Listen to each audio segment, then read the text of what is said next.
हमारे मन में गंदे विचार क्यों आते हैं? हम नहीं चाहते पर फिर भी हमारे मन में गंदे विचार आते रहते हैं। लेकिन क्यों? मन ही हमारा सबसे बड़ा दोस्त है और मन ही हमारा सबसे बड़ा शत्रु है। जब हम अपने मन के हिसाब से चलते हैं तो मन हमें भटका देता है, और जब हम मन को संतुलित कर लेते हैं तो हम अपनी ज़िंदगी में सब कुछ पा लेते हैं। हम हमारे मन में आने वाले गंदे विचारों को रोकने की कोशिश करते हैं, पर जितना हम रोकते हैं उतने ही ये विचार हमारे अंदर प्रवेश करते जाते हैं। आप जिस चीज़ से जितना दूर भागोगे उतना ही वो चीज़ आपको अपने पास लाएगी। इसीलिए उस चीज़ से भागो मत, उस पर संतुलन कायम करो। एक बार एक युवक गौतम बुद्ध के पास आया और गौतम बुद्ध से बोला कि हे बुद्ध, मेरे मन में इतने गंदे विचार क्यों आते हैं? मैं नहीं चाहता कि मेरे मन में गंदे विचार आए, पर मेरे मन में हमेशा काम वासना के विचार चलते रहते हैं और मैं इनके बारे में सोच सोच कर बहुत परेशान हूँ। मेरी ऊर्जा और समय ये सब सोचने में ही नष्ट हो जाता है, और इन सब के विचारों की वजह से मैं कभी भी शांत नहीं रह पाता और मैं हमेशा ही स्त्रियों को देखकर मोहित हो जाता हूँ, अपने आप को रोक ही नहीं पाता। बुद्ध मुस्कुराए और उन्होंने उस युवक से पूछा, क्या तुम्हें पता है ये काम वासना होती क्या है? फिर लड़के ने उत्तर दिया और कहा, बुद्ध, मैं ये तो नहीं जानता कि काम वासना होती क्या है, पर हाँ, ये जो भी है बहुत बुरी चीज है। फिर बुद्ध ने उस युवक से कहा कि सबसे पहले तो तुम्हें ये समझना है कि प्राकृतिक रूप से जो भी चीजें हमारे अंदर है वो बुरी नहीं है। हमारे जीवन में उसकी कुछ ना कुछ जरूरत है। वासना कोई बुरी बात नहीं है, ये तो हमारे मन की एक भावना है जो हमें किसी न किसी चीज की कमी का एहसास करवाती है, और फिर हम उस चीज को पाने के लिए उस चीज की तरफ आकर्षित हो जाते हैं। जैसे अगर तुम्हारे पास धन की कमी है तो तुम में धन पाने की वासना उत्पन्न हो जाएगी। तो वासना कुछ और नहीं, बस एक प्रकार की कमी है जो कि एक प्रकार की जरूरत का एहसास है, और जब ये जरूरत शारीरिक हो तो हम इसे काम वासना कह देते हैं। युवक ने गौतम बुद्ध को कहा कि बुद्ध, मुझे काम वासना का मतलब तो समझ में आ गया, पर आप मुझे ये बताइए कि ये आती कहाँ से है, कैसे आती है ये? गौतम बुद्ध ने कहा कि काम वासना कहीं से आती नहीं है, ये तो हमारे अंदर ही होती है, और इसका होना तो जरूरी भी है, तभी तो मानव जाति का विस्तार होगा। युवक ने कहा, जब ये हमारे अंदर ही है और जरूरी भी है तो फिर लोग इसे गलत क्यों बोलते हैं?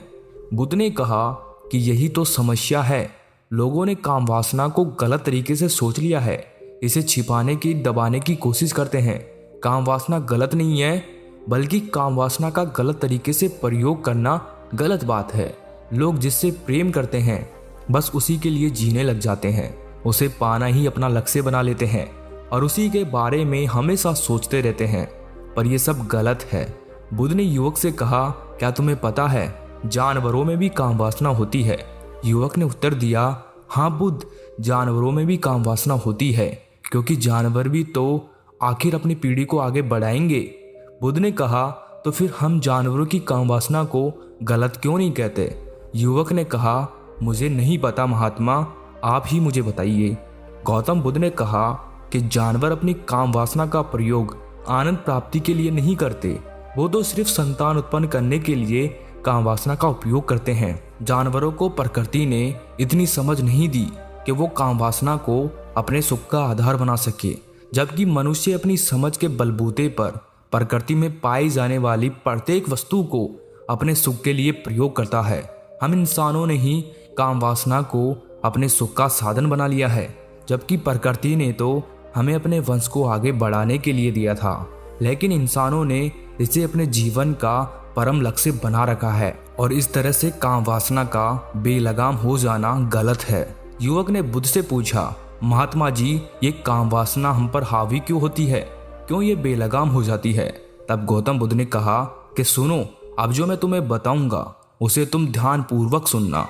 काम वासना का सारा खेल तुम्हें समझ आ जाएगा, तुम्हें तुम्हारे सारे सवालों का जवाब मिल जाएगा, बस तुम्हें ध्यान से सुनकर समझना है। फिर गौतम बुद्ध युवक को बताना शुरू करते हैं कि एक बार की बात है, एक आश्रम में गुरु और उनके शिष्य रहा करते थे। शिष्य रोजाना आश्रम के बाहर स्थित गांवों में भिक्षा लेने के लिए जाते थे। उस आश्रम का एक शिष्य जिस गांव में भिक्षा लेने जाता था, उस रास्ते में एक नदी पड़ती थी। वो शिष्य रोज उसी रास्ते से भिक्षा लेने जाता था। एक दिन उस शिष्य ने देखा कि एक लड़का पेड़ के पीछे छिपा है। वो शिष्य उस लड़के के पास गया और उससे जाकर बोला, भाई तुम इस पेड़ के पीछे छिपकर क्या देख रहे हो? लड़के ने कहा, अरे तुझे नहीं दिख रहा क्या कि मैं क्या देख रहा हूँ? तब शिष्य ने नदी की तरफ देखा तो वहां पर कुछ लड़कियां पानी भर रही थी। वो लड़कियां 14-15 साल की होगी। तब शिष्य ने उस लड़के से कहा, अरे भाई वहां पर तो लड़कियां पानी भर रही है, इसमें छिपकर देखने वाली क्या बात है? तब वो लड़का शिष्य की तरफ देखकर उससे कहता है, अरे पागल तुम्हें दिखाई नहीं दे रहा क्या कि कैसे ये परियां नदी से पानी निकाल रही है?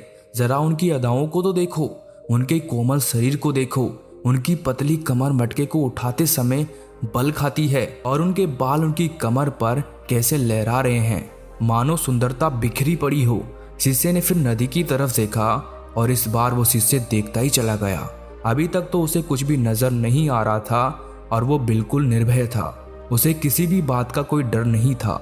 लेकिन अब वो छिपने लगा और उन लड़कियों को देखने लगा जैसे उसने कोई अपराध कर दिया हो। और जब वो छिपकर उन लड़कियों को देख रहा था तभी वो अचानक अंदर से कांप गया और उसने कहा कि ये मैं क्या कर रहा हूँ? मैं जो कर रहा हूँ वो सही नहीं है, मुझे यहाँ से चले जाना चाहिए। और फिर वो जल्दी से वहाँ से चला गया। वो आश्रम पहुँच जाता है। आश्रम जाकर वो अपने कार्यों में लग गया। लेकिन जो अभी वो देखकर आया था वही उसकी आंखों के सामने बार बार आ रहा था। उसके मन में वही दृश्य चल रहा था। उसका मन वही सब कुछ देखने के लिए ललायित हो रहा था। उसका किसी भी काम में मन नहीं लग रहा था। सुबह होते ही वो रोज जल्दी ही भिक्षा के लिए आश्रम से निकल जाता और उस नदी के पास वाले वृक्ष के पास जाता जहाँ पर वो लड़का पहले से मौजूद रहता था। उसके साथ मिलकर लड़कियों को छुप छुप कर देखता था। अब वो शिष्य रोज ही ऐसा करने लग गया। ये उसके रोज का काम हो गया। अब उस शिष्य का मन किसी भी काम में नहीं लगता था। वो हमेशा ही किसी न किसी प्रकार के विचार में उलझा रहता। वो आश्रम के कार्यों को भी ठीक ढंग से नहीं कर पा रहा था। ना वो ठीक से सो पाता था, ना वो ठीक से खाना खा पाता था। उसका मन बेचैन सा रहता था। उसका मन बार बार उन लड़कियों के सौंदर्य को देखने के लिए ललायित हो उठता था। जब गुरु भिक्षा देते तब भी उस शिष्य का मन कहीं और विचारों में खोया रहता था। गुरु ने अपने शिष्य की इन हरकतों को भांप लिया था। तब एक दिन गुरु ने शिष्य को अपने पास बुलाया और कहा कि आज से मैं भी तुम्हारे साथ भिक्षा मांगने चलूंगा। तुम और मैं साथ साथ भिक्षा मांगने चलेंगे। तभी शिष्य ने गुरु को मना करते हुए बोला, नहीं गुरुदेव, आप परेशान क्यों हो रहे हो? मैं अकेला ही ठीक से भिक्षा मांग सकता हूँ। गुरु ने शिष्य से कहा कि ठीक है, तुम अकेले ही भिक्षा मांगने जाओ। शिष्य तुरंत वहां से भिक्षा मांगने के लिए निकल गया। शिष्य को जाने के बाद गुरु भी आश्रम से निकल गए और शिष्य का पीछा करने लगे कि वो कहाँ जाता है, किससे मिलता है। ये सब देखने के लिए उसके पीछे पीछे चलने लगे। थोड़ी दूर जाने के बाद गुरु ने देखा कि उनका शिष्य एक लड़के के साथ एक पेड़ के पीछे अपराधी की तरह छिपा हुआ है और छिपकर कुछ देख रहा था। गुरु भी अपने शिष्य के पीछे जाकर खड़े हो गए कि आखिर उनका शिष्य ऐसा क्या देख रहा है जिसे देखने के लिए वो पेड़ के पीछे अपराधियों की तरह छिपा पड़ा है। गुरु ने देखा कि उनका शिष्य पेड़ के पीछे छुपकर लड़कियों को देख रहा था जो कि नदी से पानी भर रही थी। तभी गुरु ने शिष्य को कहा कि शिष्य, क्या तुम इन लड़कियों से भी भिक्षा लोगे? अपने गुरु की आवाज सुनकर वो शिष्य घबरा गया और उसके पसीने छूटने लगे। वो थर थर कांपने लगा जैसे किसी चोर को चोरी करते समय रंगे हाथों पकड़ लिया हो। उस शिष्य की हालत खराब हो गई। वो कुछ भी नहीं बोल पा रहा था। दूसरा लड़का जो शिष्य के साथ था वो वहां से भाग गया। शिष्य घबराया हुआ था। उसके मुंह से कुछ टूटे फूटे शब्द ही बाहर निकल रहे थे। वो अपने गुरु से नजरें भी नहीं मिला पा रहा था। गुरु ने शिष्य की तरफ देखा और कहा कि मेरा शिष्य तो निर्भय था, उसे तो किसी भी चीज का डर नहीं था, लेकिन ये क्या, तुम तो डर के मारे कांप रहे हो। शिष्य ने गुरु से कहा कि मुझे माफ कर दो गुरुदेव, मेरा इसमें कोई दोष नहीं है। उस लड़के ने मुझे बहका दिया था, लेकिन आपसे मैं वादा करता हूँ कि आज के बाद मैं ऐसा कभी दोबारा नहीं करूँगा। मुझे माफ कर दो गुरुदेव। गुरु ने शिष्य से कहा कि कोई बात नहीं, पर इस बात का तुम ध्यान रखना कि हम जैसी संगति करते हैं वैसा ही फल हमें प्राप्त होता है। हम जैसी संगति करते हैं उसके विचार हमारे अंदर प्रवेश करते हैं। इसीलिए अच्छी संगति करो जिससे तुम्हारे अंदर अच्छे विचारों का प्रवेश हो। फिर गुरु और शिष्य आश्रम लौट आए और शिष्य फिर से आश्रम के कार्यों पर ध्यान देने लगा। उसने उस रास्ते को छोड़ दिया और दूसरे रास्ते से जाने लगा। वो अपने काम को ध्यान से करता, लेकिन धीरे धीरे उसके अंदर क्रोध उत्पन्न हो गया और फिर वो दूसरे शिष्यों पर क्रोध करने लगा। वो बेचैन रहने लग गया। अब वो सही समय पर भोजन भी नहीं करता था। वो भोजन भी बहुत कम खाता था। एक रात गुरु उस शिष्य के पास आए और उससे बोले कि अब तक तुमने कितनी बार अपना वादा तोड़ दिया। ये सुनकर शिष्य अपने गुरु के चरणों में गिर गया और रोने लगा। रोते रोते ही उसने गुरु से कहा कि गुरुदेव, मैं कई बार अपना वादा तोड़ चुका हूँ, फिर वादा कर लेता हूँ, लेकिन हर बार मैं वादा तोड़ देता हूँ। मेरा मन मेरे नियंत्रण में है ही नहीं। मैं बहुत कोशिश करता हूँ कि मैं अपने मन से सारे बुरे विचारों को निकाल दूँ, लेकिन मैं चाहकर भी ऐसा नहीं कर पा रहा हूँ। फिर गुरु ने शिष्य को कहा कि चलो मेरे साथ। गुरु शिष्य को आश्रम के बगीचे में लेकर गए और शिष्य से कहा कि देखो, यहाँ पर कुछ नालियां बनी हुई है जिससे नदी का पानी इन पौधों तक आ रहा है और ये पानी एक निरंतर बहाव से आ रहा है। क्या तुम इस पानी के बहाव को रोक सकते हो? शिष्य ने कहा कि हाँ गुरुदेव, मैं इस बहाव को रोक सकता हूँ। फिर शिष्य ने मिट्टी उठाकर उस नाली में डाल दी। वो पानी थोड़ी देर के लिए रुक गया और फिर थोड़ी देर बाद उस रेत के ऊपर से पानी आ गया। गुरु ने शिष्य से कहा, अरे ये क्या, ये तो पानी रुका ही नहीं। फिर शिष्य ने कुछ कंकड़ पत्थर उठाकर उस नाली में डाल दिए और फिर थोड़ी देर के लिए पानी रुक गया, लेकिन फिर थोड़ी देर बाद ही उन कंकड़ पत्थर के ऊपर से पानी निकल आया। फिर गुरु ने कहा कि शिष्य, ये क्या हुआ? पानी तो फिर से आ गया। तुम तो बोल रहे थे कि तुम इसे रोक दोगे। क्या हम किसी काम को रोकना चाहे तो क्या हम उसे रोक नहीं सकते? तब शिष्य ने कहा, कोई बात नहीं गुरुदेव, मैं इस पानी को तो आपको रोक के दिखाऊंगा। फिर वो शिष्य एक बड़ा सा पत्थर लेकर आया और उस नाली पर डाल दिया और पानी रुक गया। फिर शिष्य ने गुरु से कहा कि देखा गुरुदेव, मैंने कहा था ना कि पानी को मैं रोक दूंगा। मैंने पानी को रोक दिखाया। आपकी बात मैंने पूरी कर दी। गुरु मुस्कुराए और बोले, अच्छा जरा ध्यान से देखो, पानी रुक गया क्या? वो तो पीछे की नाली तोड़कर बाहर आ गया और अगल बगल से बह रहा है। और ध्यान से देखो तो इस पत्थर के आगे भी आ गया और ये पानी अपना रास्ता बदल कर फिर से आगे की तरफ बह जाएगा। और फिर थोड़ी देर बाद ऐसा ही हुआ। फिर गुरु ने शिष्य को समझाया कि तुम्हारे साथ भी तो ऐसा ही चल रहा है। तुम बार बार प्रयास कर रहे हो, बड़े से बड़ा प्रयास कर रहे हो, पर हर बार तुम्हारा प्रयास टूट रहा है और ये हमेशा टूटता ही रहेगा। तुम कितना भी बड़ा पत्थर रख लो, लेकिन पानी तो अपना रास्ता बना ही लेगा। ये सब देखकर शिष्य निराश हो गया। फिर शिष्य ने गुरु से कहा कि हे गुरुदेव, क्या कोई तरीका नहीं है जिससे मैं इन गंदे विचारों से बाहर निकल सकूं? और ये मेरे मन में आए ही नहीं। गुरु शिष्य को एक नदी के पास ले गए जहां से उस बगीचे में पानी आ रहा था। गुरु ने शिष्य से कहा, वो पानी इसी नदी से जा रहा है। अगर हम यहीं से उस रास्ते को बंद कर दें जहां से ये पानी बगीचे में जा रहा है, तब क्या हम पानी को रोक नहीं सकते? शिष्य ने कहा कि हाँ गुरुदेव, अवश्य ऐसा हो सकता है। मैं इस पानी को यहीं से बंद कर देता हूँ, तब आगे की नाली में पानी जाएगा ही नहीं और फिर बगीचे में पानी जाएगा ही नहीं। फिर शिष्य ने नदी से जाने वाले रास्ते को बहुत मेहनत करके पत्थर और मिट्टी डाल डालकर बंद कर दिया और गुरु से कहा कि गुरुदेव, मैंने पानी को बंद कर दिया है, अब ये पानी बगीचे में जाएगा ही नहीं। तब गुरु ने कहा कि शिष्य, अगर पानी बगीचे में नहीं जाएगा तो पेड़ पौधों को पानी कहाँ से मिलेगा? उन पेड़ पौधों को तो पानी की आवश्यकता है और उन पेड़ पौधों में कुछ पेड़ पौधे तो ऐसे हैं जिनको रोज पानी की आवश्यकता है। वो तो मुरझाकर मर ही जाएंगे, उनका क्या होगा? पानी तो हमें खोलना ही होगा। शिष्य ने गुरु की बात सुनकर वापस नदी से जाने वाले पानी का रास्ता खोल दिया। तब गुरु ने शिष्य से पूछा, शिष्य, अगर हम इस नदी के पूरे पानी को बगीचे की तरफ मोड़ दें तो क्या होगा? तब शिष्य ने जवाब दिया कि गुरुदेव, वहां पर जितने भी पेड़ पौधे हैं वो गलकर नष्ट हो जाएंगे, वहां पर कुछ नहीं बचेगा।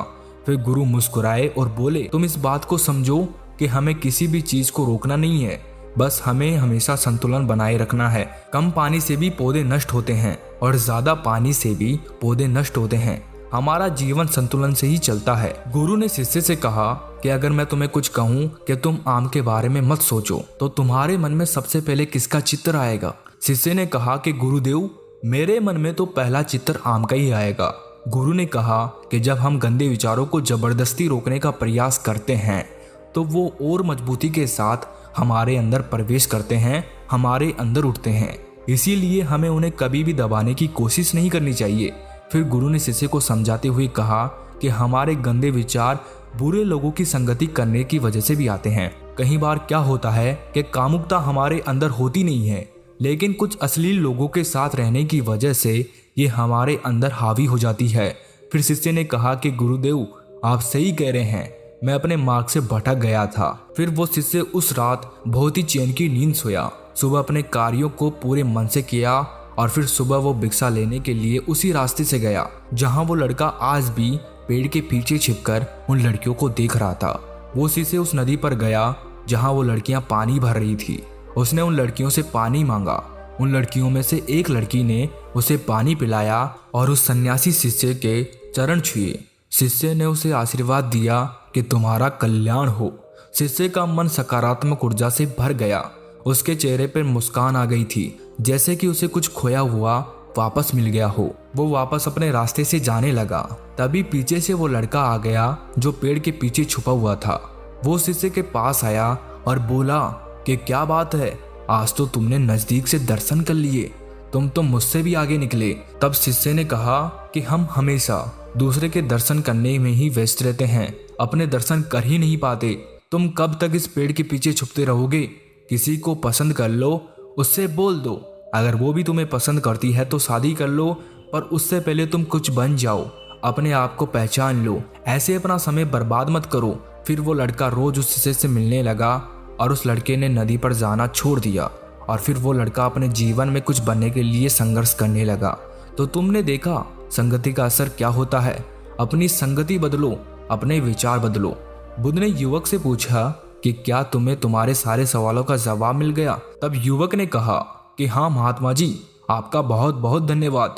तब गौतम बुद्ध ने युवक से कहा कि जब तुम्हारे मन में गंदे विचार आए तब आप अपने आप को दोषी मत मानो।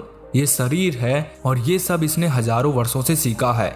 एक केवल तुम्हारे सोच लेने से, शपथ लेने से ये टूटने वाला है नहीं, लेकिन तुम्हारे पास वो शक्ति है, वो ऊर्जा है जिसका तुम्हें संतुलन उपयोग करना है। तुम एक जीवित ऊर्जा हो जो कुछ भी अनुभव करने के लिए स्वतंत्र है, जो निर्माण करने के लिए स्वतंत्र है। इसीलिए तुम अपने आप को पहचानो। ये बोलकर गौतम बुद्ध मौन हो गए और वो युवक वहां से चला गया।